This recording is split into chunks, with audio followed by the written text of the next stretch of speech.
So yun flat red lang gamit ko dyan samurai paint. Kasing kulay na siya ng pairings ng motor ko. Red na red.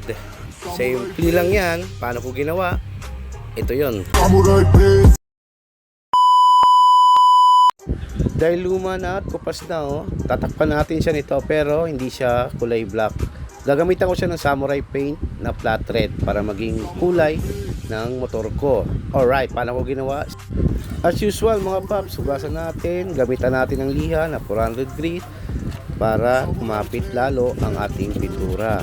Alright, ganyan lang ang process natin, bilisan natin. Alright, let's go.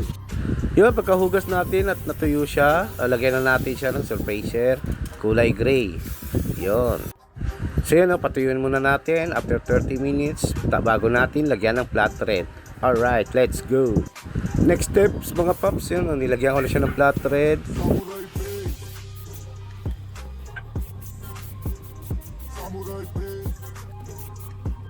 After 30 minutes mga paps, lalagyan ko na siya ng clear. Gamit pa rin ang samurai paint. Ayan.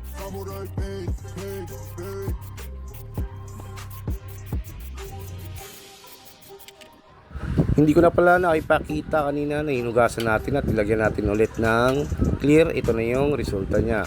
Kakabit na natin mga paps, yun kasing kulay na siya ng pairings talaga Ito na siya mga paps, tingnan niyo naman kasing kulay na siya ng pairings talaga. Napakalupit. Gamit ko lang dyan is samurai paint. Alright, let's go. Please share and like mga paps. Kung gusto niyo ng samurai paint, comment lang kayo, pa-share ng video. Maraming salamat. Samurai Paint Philippines, Push Motorcycle Shop. Alright, Uncle Max Motovlog. Peace out.